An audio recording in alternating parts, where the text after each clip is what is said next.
Hi masters. PMC Shri గిజా ఛానల్లో యోగానంద జీవిత సారాంశం గురించి ఒక యోగి ఆత్మకథ పుస్తకంలోంచి కొన్ని ముఖ్యమైన అంశాలని రోజు ఒక టాపిక్గా తీసుకొస్తున్నాం మీ ముందుకి. లైక్ చేయండి, వాచ్ చేయండి, సబ్స్క్రైబ్ చేయండి, షేర్ చేయండి అందరికీ.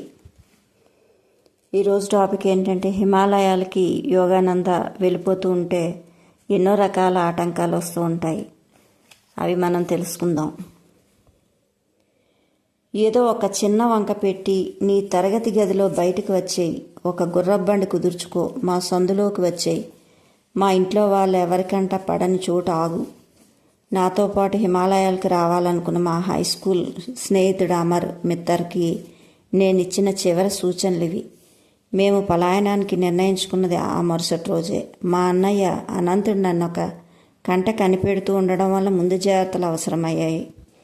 ఇంటి నుంచి పారిపోవాలన్న సంకల్పం నా మనసులో ఉన్నట్టు అనుమానించి ఎలాగైనా సరే నా ప్రయత్నాలు చెడగొట్టాలని అతను గట్టిగా నిర్ణయించుకున్నాడు. రక్షారేకు నన్ను ఆధ్యాత్మికంగా ఉత్తేజపరుస్తూ నాలో గుప్తంగా పనిచేస్తూ ఉంది.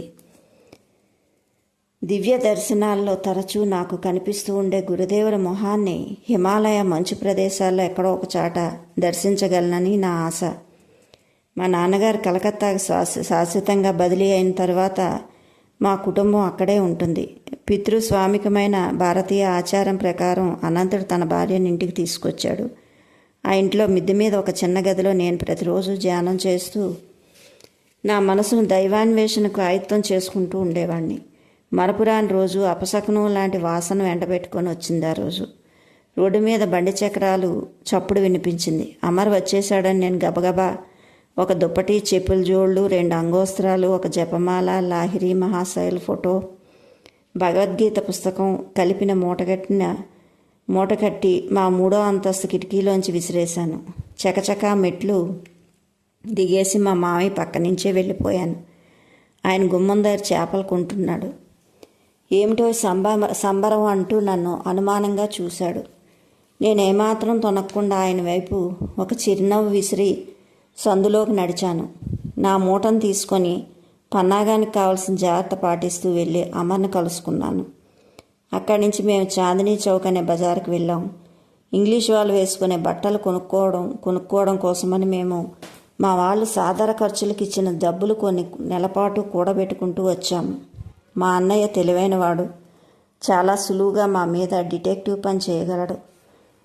ఈ సంగతి తెలిసి మేము యూరోపియన్ని వేషాలు వేసుకొని అతని కళ్ళు కప్పాలని అనుకున్నాము. స్టేషన్కి వెళ్ళే దారిలో మేము మా చుట్టం జతిన్ ఘోష్ కోసం ఆగాం. అతను నేను జతిందా అని పిలిచేవాడిని. అతను కొత్తగా ఆధ్యాత్మిక మార్గంలోకి వచ్చినవాడు. హిమాలయాల్లో ఒక గురువు సంపాదించాలని ఊగిర్లు ఊడుతున్నాడు. మేము సిద్ధంగా ఉంచిన కొత్త సూటు సింగారించుకున్నాడు అతను. మా ఎత్తు బాగా పారిందని మురిసిపోయాం. గాఢమైన ఒక ఉత్సాహం మా గుండెల్లో ఆవరించింది. మనకింకా కావాల్సిన క్యాన్వాస్ బూట్లు అనుకుంటూ రబ్బర్ వేసిన బూట్లు కొనుక్కొని వెంటనే ఆ స్టేషన్లో బర్వాదాకు టికెట్లు తీసుకున్నారు. హిమాలయకు దిగువ కొండల్లో ఉన్న హరిద్వార్ చేరుకోవడానికి అక్కడ రైలు మారాలని నిర్ణయించుకున్నాం. మాలాగే రైలు బండి కూడా ఉరకడం మొదలుపెట్టింది. నాలో ఉన్న ఆశాభావాలు స్నేహితుడికి వెల్లడించాను. ఒక్కసారి ఊహించుకోండి, గురువులు మనకు దీక్ష ఇస్తారు. మనం సమాధి స్థితికి అనుభవం పొందుతాం. అప్పుడు మన శరీరాల నుంచి వచ్చే దివ్యమైన ఆకర్షణ శక్తి వల్ల హిమాలయాల్లో ఉండే క్రూర మృగాలు మన దగ్గర సాధు జంతువుల్లా వస్తాయి. మన లాలింపు కోసం ఎదురు చూస్తూ పుల్లు పెంపుడు పిల్లుల్లా ఉంటాయి. అలంకారికంగా గాను అక్షరాలా కూడా 2 విధాలా సమ్మోహనపరిచే విధంగా భావిస్తూ భవిష్యత్తును చిత్రిస్తూ నేనన్న ఈ మాటలకు అమర్ పెదవుల మీద ఉత్సాహంగా చిరునవ్వు విసిరింది. కానీ జతిందా చూపు తప్పించాడు. వెనక్కి పరుగులు తీస్తున్న నేలవైపు కిటికీలోని చూపు సారించాడు. ఉన్న డబ్బులు 3 వాటాలు వెయ్యాలి అని చాలాసేపు మౌనంగా ఉన్న తర్వాత జతిందా చేసిన సూచన ఇది. బర్దాన్కు మనం ఎవరికి వారే టికెట్ కొనుక్కొని వెళ్ళాలి. అలాగే మనమందరం కలిసి పారిపోతున్నామన్న సంగతి స్టేషన్లో ఎవరో కనిపెట్టలేరు అన్నారు. నేనేమీ అనుమానించకుండా అతని సూచనను ఒప్పుకున్నాను.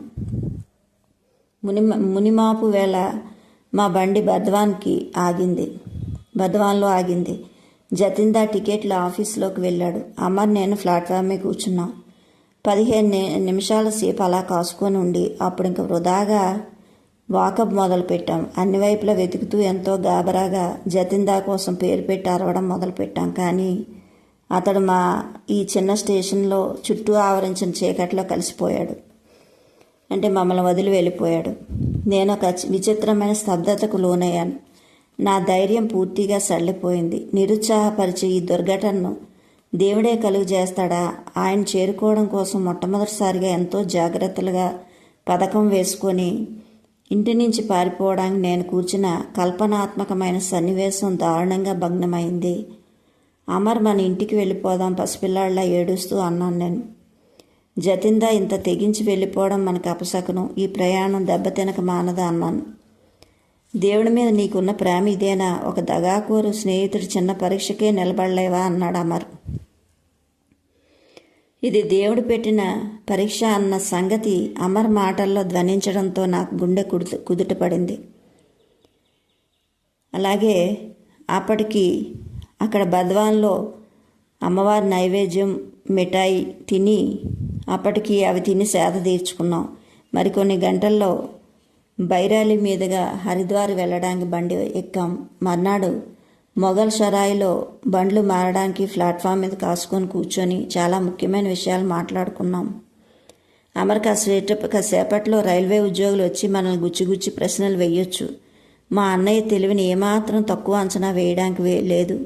ఫలితం ఏమైనా సరే నేను మాత్రం అబద్ధం ఆడనన్నాను. ముకుంద, నేను కోరిందల్లా నిబ్బరంగా ఉండమని. నేను మాట్లాడుతూ ఉంటే నువ్వు నవ్వకు, ఉలకకు, పలకకు అన్నాడు. ఇంతలో ఒక యూరోపియన్ అధికారి వచ్చి నన్ను నిలదీశాడు. ఒక తంతి కాగితం నా ముందు ఆడించాడు. దాంట్లో విషయం నేను వెంటనే గ్రహించగలిగాను. మీరు కోపం వచ్చి ఇంట్లోంచి పారిపోతున్నారా అని అడిగారు. లేదు అని ప్రశ్నించడానికి అతను ఎన్నుకున్న మాటలు నేను గట్టిగా జవాబు ఇవ్వడానికి వీలు కలిగించినందుకు నాకు సంతోషమైంది.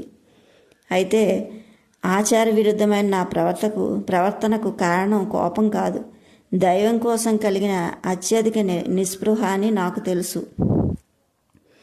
అప్పుడు ఆ ఉద్యోగి అమర్ వైపు తిరిగాడు. అప్పుడు వాళ్ళిద్దరి మధ్య జరిగిన వాదన వింటూ ఉంటే ప్రజ్ఞా ప్రదర్శనలతో ఒకరితో ఒకరు పోటీ పడుతున్నట్టుంది. దాంతో గంభీరంగా ఉండమని మా వాడిచ్చిన సలహా పాటించడం చాలా కష్టమైపోయింది.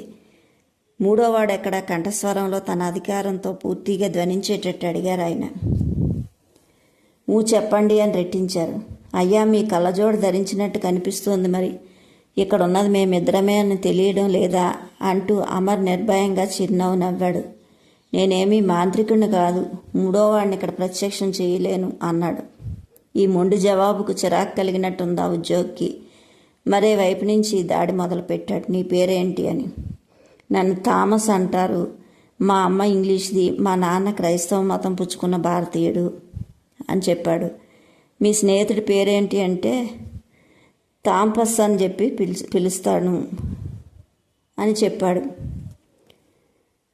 అంతవరకు నాలో అణిచిపెట్టుకున్న ఆ కులుకు దాంతో పై స్థాయికి చేరుకుంది. అదృష్టవశాత్తు అప్పుడే బయలుదేరడానికి సిద్ధంగా కూత కూస్తున్న రైల్వే బండి వైపు నడిచాను నేను. వాళ్ళతో చెప్పకుండానే ఎదుటి వాళ్ళ మాటలను సులువుగా నమ్మే స్వభావం గల ఉద్యోగితో పాటు అమర్ కూడా నా వెంట వచ్చాడు.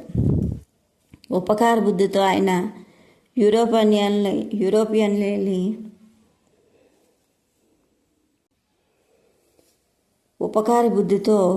ఆయన యూరోపియన్లు కూర్చునే పెట్టిలో ఎక్కించాడు మమ్మల్ని. సగం ఇంగ్లీష్ పుట్టిన కుర్రవాళ్ళిద్దరూ నాటు మనుషుల కోసం కేటాయించిన పెట్టిలో కూర్చొని ప్రయాణం చెయ్యాలి అన్న ఆలోచనతో ఆయన మనసు నొచ్చుకున్నట్టుంది. ఆయన మర్యాదగా నిష్క్రమించిన తర్వాత నేను సీట్లకు చేరబడి కడుపు చెక్కలయ్యేలా నవ్వుకున్నాము. మంచి అనుభవజ్ఞులైన ఒక యూరోపియన్ అధికారిని బోల్తా కొట్టించామన్న ఉల్లాసభరితమైన సంతృప్తి అమర్ మొహంలో స్పష్టంగా కనిపించింది. ఆ రైల్వే ఉద్యోగి తెచ్చిన తంతి కాగితం ప్లాట్ఫామ్ మీద దొంగచాటుగా చదివేశాను. మా అనంతాన్ని దగ్గర నుంచి వచ్చిందని దాంట్లో ఇలా ఉంది. ఇంగ్లీష్ దుస్తులు వేసుకున్న బెంగాలీ అబ్బాయిలు 3 ఇంట్లోంచి పారిపోయి మొఘల్ షరాయి మీదుగా హరిద్వార్ వెళ్తున్నారు. నేను వచ్చే వరకు వాళ్ళని అక్కడ ఆపు చేయండి. మీ సహాయానికి తగిన పారితోషికం దొరుకుతుంది అని. అమర్ గుర్తులు పెట్టిన టైం టేబుల్ మీ ఇంట్లో వదిలేయొద్దని చెప్పానా నీకు అంటూ ఎద్దేవా చేస్తూ చూశాను. అక్కడ మా అన్నయ్యకు ఒకటి కనిపించి ఉంటుంది. మా వాడు సిగ్గుపడుతూ తప్పు ఒప్పుకున్నాడు. నేను బైరైలీలో కాసేపు ఉన్నాను. అక్కడ మా కోసం ద్వారకా ప్రసాద్ కాసుకొని ఉన్నాడు. అనంతాన్ని ఇచ్చిన తంతి చేత్తో పట్టుకొని మమ్మల్ని అక్కడ ఆపేయడానికి గట్టిగా ప్రయత్నించాడు ద్వారక. అయితే మేము ఇలా పారిపోవాలన్న ప్రయత్నం ఏదో సరదాగా తలపెట్టింది కాదని వాడికి నచ్చ చెప్పాను. మాతో పాటు వాడిని కూడా హిమాలయాలకు వచ్చేయమన్నాం. కానీ కిందటిసారిలాగే వాడు రానన్నాడు. ఆ రాత్రి మా బండి ఒక స్టేషన్లో ఆగి ఉండగా మరో రైల్వే ఉద్యోగి వచ్చి అమర్ని లేపాడు. నేను ఇప్పుడు సగం నిద్రలో ఉన్నాను. ఆయన కూడా థామస్ థామ్సన్ అనే సంకరజాతి ఆకర్షణలకు లోబడి మోసపోయాడు.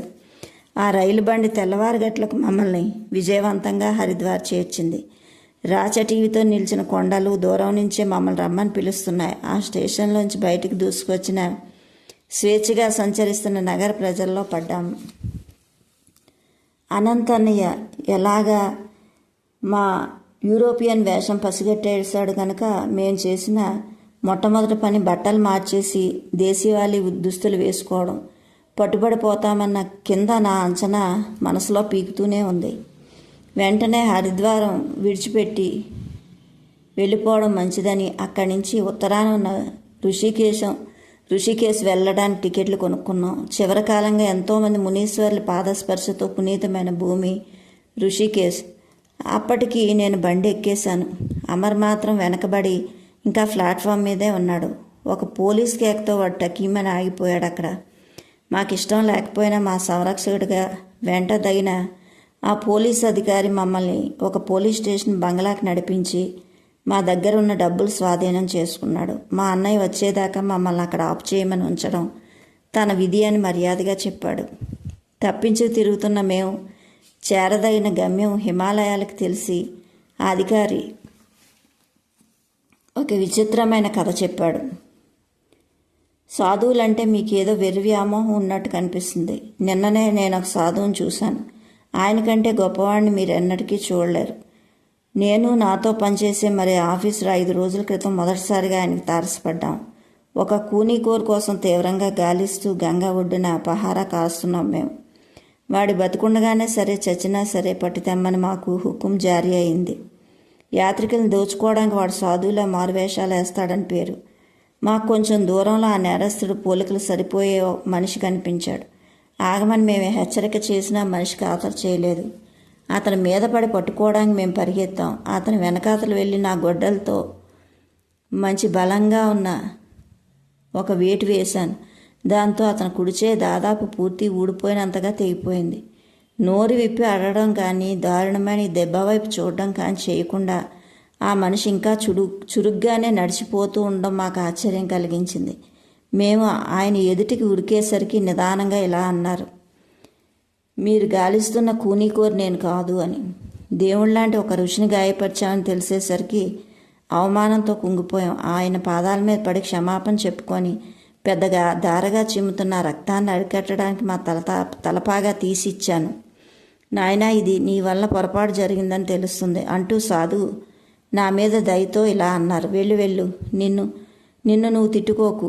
ప్రేమమయరాయలనే జగన్మాత నిన్ను జాగ్రత్తగా చూసుకుంటుందిలే. వేలాడుతున్న చేతిని మొండి భుజంలోకి తోసేశాడు ఆయన. ఆశ్చర్యం అది వెంటనే అతుక్కుపోయింది. రక్తస్రావం కూడా చిత్రంగా ఆగిపోయింది. 3 రోజులు పోయాక నా దగ్గర రండి, అదిగో ఆ చెట్టు కింద ఉంటాను. గాయం పూర్తిగా మానిపోవడం వల్ల మీరే చూస్తారు. అప్పటిక మీరు పశ్చాత్తాపడనక్కర్లేదు అంటూ అన్నారు. నిన్న నేను నాతో పాటు పనిచేసే ఆఫీసరు కలిసి ఆయన చెప్పిన చోటుకి ఆత్రంగా వెళ్ళాం. సాధు అక్కడే ఉన్నాడు. తన చేయి పరీక్షగా చూడనిచ్చారు మమ్మల్ని. దాని మీద ఒక మచ్చ లేదు, గాయం పడిన జాడా లేదు. నేను ఋషికేశ్ మీదుగా హిమాలయ నిర్జన ప్రదేశానికి వెళ్తున్నాను అంటూ ఆ సాధువు తొందరగా బయలుదేరి వెళ్తూ మమ్మల్ని దీవించారు. ఆయన పవిత్రత వలన మా జీవితం ఉచ్చస్థితిని అందుకున్నట్టు అనిపిస్తుంది. ఆ అధికారి ఎంతో భక్తి ఉట్టిపడేలా తన మాటలు ముగించాడు. ఆయనకు కలిగిన అనుభవం ఆయనకు మూలంగా కదిలించినట్టు కనిపిస్తోంది, సమూలంగా కదిలించినట్టు కనిపిస్తోంది. ఆ విషయం మా మనసులకు ఎక్కే విధంగా ఆయన అద్భుతమైన వార్తాపత్రికలో అచ్చైన కాగితంలా ఒకటి నా చేతికిచ్చాడు. జనాల్లో సంచలనం కలిగించడానికి ప్రాముఖ్యం ఇచ్చే వార్తాపత్రికకు మామూలు స్వానుకూల పద్ధతిలో అతిశయోక్తిగా రాశారు. అందులో దాదాపు సాధు తల కొట్టేసినంత పని జరిగిందని సూచించారు. తనను పీడించిన క్రీస్తు మాదిరిగా క్షమించగలిగేనంతటి ఒక మహాయోగి దర్శనాన్ని పోగొట్టుకున్నందుకు నేను అమరు విచారించాం. భారతదేశం గత 2 శతాబ్దాలుగా భౌతిక సంపత్తి విషయంలో పేదగా ఉన్నప్పటికీ తరగని గని వంటిది. దివ్య సంపత్తి మాత్రం దాన్ని ఉంది. పోలీసు అయిన లౌకిక మానవులకి కూడా ఆధ్యాత్మికంగా ఆకాశాన్నంటే మేడలు సందర్భానుసారం దారి పక్కనే ఎదురుపడుతూ ఉంటారు. అటువంటి అద్భుతమైన కథ చెప్పి మా విసుగు పోగొట్టినందుకు ఆ అధికారికి మేము ధన్యవాదాలు చెప్పాం. తాను మాకంటే అదృష్టవంతుడన్నది అతనికి సూచన కావచ్చు. తాను అప్రయత్నంగా మహనీయుడైన ఒక సాధువును కలుసుకున్నాను. కానీ మేము చిత్తశుద్ధితో చేసిన అన్వేషణ ఒక మహాగురువు పాదసన్నిధి కాకుండా అసభ్యకరమైన ఒక పోలీస్ స్టేషన్లో ముగిసింది. హిమాలయాలు అంత దగ్గరలో ఉన్నా కూడా మేము బందీలుగా ఉన్నందుకు మాకు అవి ఎంతో దూరమయ్యాయి. స్వేచ్ఛ కోసం మా మనసు ఉరకలేస్తుందని అమర్తో చెప్పాను. ఈ అవకాశం వచ్చినప్పుడల్లా చల్లగా జారుకుందాం, పవిత్రమైన ఋషికేశ్కి కాలినడగా వెళ్ళిపోగలం అని ప్రోత్సాహకరంగా చిరునవ్వు నవ్వాను. అయితే హిమాలయాలకు వెళ్ళాలనుకున్న వాళ్ళ కోరిక అక్కడతో ఒక పోలీస్ స్టేషన్లో మిగిలిపోయింది. వాళ్ళ అన్నయ్య వచ్చి తీసుకువెళ్తాడు ఆఖరికి. ఓకే మాస్టర్, నెక్స్ట్ ఎపిసోడ్లో రేపు మళ్ళీ తెలుసుకుందాం దీని గురించి. లైక్ చేయండి, వాచ్ చేయండి, షేర్ చేయండి. Thank you.